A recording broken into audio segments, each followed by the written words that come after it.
What are once popular hobbies that are slowly dying? Rock hounding was immensely popular back in the 1950s and 1960s. Personally, I think it's a fascinating and fulfilling hobby, but when I go to a meeting at a rock and gem club, I'm usually the youngest one in the room by several decades. Don't see anyone playing marbles anymore. I had an awesome collection in school. Letter writing seems to be more popular than I thought. My son and I write letters to each other every so often.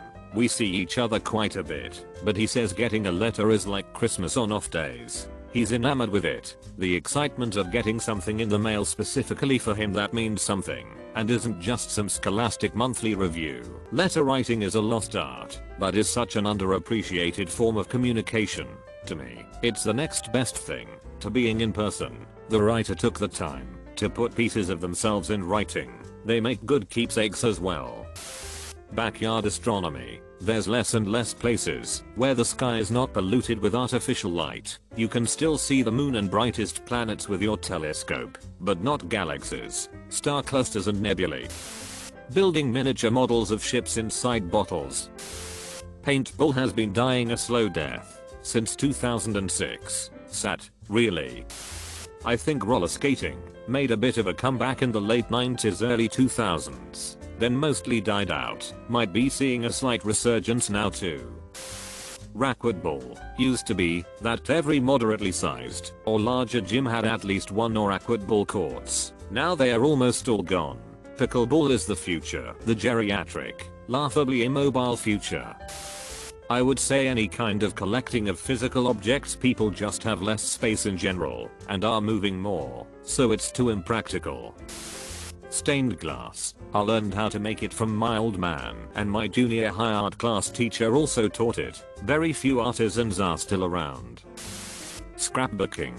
Yeah, I'm watching the arts and crafts stores around me completely uninstalling their racks for specialty paper. Now the only thing they have is mega packs of repeating colors/images. To boot, all the inclusions like paper craft/die cut things, washi tape, scissors, stickers, etc. have gotten so expensive I would rather go buy $5 bags at Value Village to get an assortment of things versus buying anything new. I really miss yard sales for the same reasons. So what I've gotten from this comment section is one person states a hobby, followed by 5 comments stating it's either having a resurgence or is still a thing. Then the same hobby is repeated several more times with less responses saying the same thing. Good to know. Train spotting. Back in the day one could meet up with a group of spotters and go for a bash and end up visiting the other end of the country before coming home in time for tea. Hell, the amount of times I used to sneak out of school and go for a bash to Holyhead because some Monster 37 was out, or an O'Heat Duff, or when I was staying over at a friend's house in Greater Manchester and was actually on the overpass sleeper train to Inverness. They were honestly happy days. We made friends for life. Even though I was the youngest in my group by a good 4 to 5 years, the lads always looked out for me and made sure I didn't get into bother, and in return I used to be able to get some sympathy from a guard and not get us all chucked off when we didn't have a valid peace ticket. Those days are gone for many reasons. Technology and computer games and the like are one thing, but I also think a huge part of it is down to the decimation of the railway through privatization. Everything is a diesel or electric unit now. There are no big noisy diesels or roaring electric locomotives. Who honestly wants to go bashing Pinollinus and Voyagers? Not me. I'd rather die. Fortunately we have heritage railways where we can relive some of our youth. Even get to be that train driver that we always wanted to be. That's me now. I can't do it for a living, but I sure can be a thrash merchant of a weekend. There are youngsters getting involved, both on the platform and spotting units and the odd freight engine, as that's almost all there is left on the main line now, but they are also getting involved in preservation, so we can teach the youngsters how to fix and drive the big beasts when their times comes. Building electronic stuff. The parts are so much smaller now, and some need programming. It's very different, and I understand why it's less popular, but there's been sort of a resurgence of people using electronics to control things due to the Maker movement, Arduinos, and Raspberry Pi computers. So, people don't make their own televisions anymore, but they do make robots, custom 3D printers, and other gadgets. Coin collecting. If you're a teen, please go to a coin show. You'll probably walk out with a bunch of free stuff from seniors extremely excited to see the hobby being passed down to the next generation.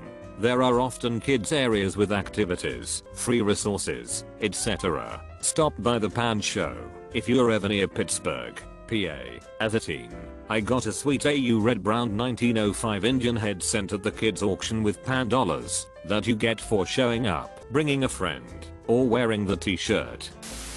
Bowling.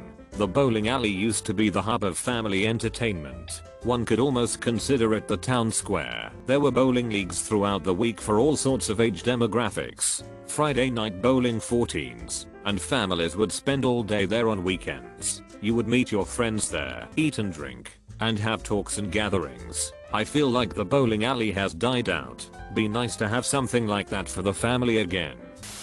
This might be a bit controversial, but since I do this, I'll mention it, because that's how I feel. Playing drums. Real drums. MIDI is making us obsolete. Don't get me wrong. There are still applications for live drums, especially if you want the groove or feel of a live drummer, but bedroom music production has just skyrocketed even more due to the pandemic, and not everyone has enough space for a full acoustic kit. Ham radio. I remember as a kid listening to my dad's radio and him always having a good time and genuinely enjoying a good rag chew. I got my license and tuned into some of the local repeaters. Found some nets with the most depressing things I've ever heard. People talking about their terminal illnesses or how prescription costs are killing them. In the UK it is 100% croquet. I know what a cliché. When I was younger everyone had a croquet set, and it was a great way to enjoy time with friends on a summer day in the garden, whereas now I don't know anyone that still owns one. Maybe a strange one, but this question got me thinking. Geocaching, which is weird because I still do it sometimes while biking around, but caching apps rarely alert me of any finders in the apps now. I put $20 in what used to be a super popular cache that people would visit daily like 15 years ago. I later turned about 6 months later, and the same items including the $20 were in there. Historical reenacting. Folks no longer want to play dress up in itchy wool and educate folks on whatever period was their jam. Its heyday was late 90s, when you could find a group that did just about any period you could imagine.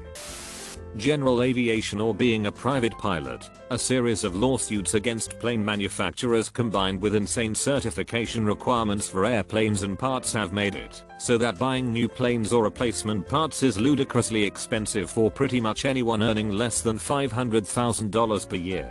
Old used aircraft from the heyday of the 60s 80s had been filling the void to an extent over the years, but they are starting to get really worn out, and people feel less and less comfortable flying them as time goes on.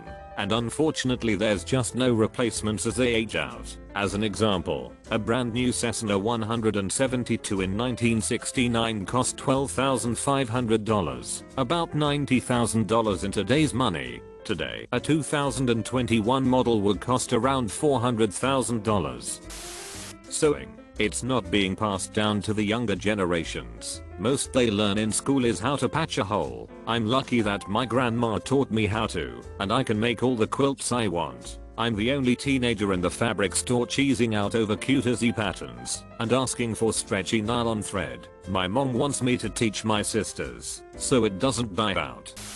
Working on cars. I think that one is going to keep fading too. With EVs, sure there are still parts of the car that can be worked on, but the power plant won't be part of it, nor will the giant battery array. So unless you want to just replace shocks, brakes, interior trim or do some body work, what's left that's still made of metal? It's a shrinking endeavor for sure.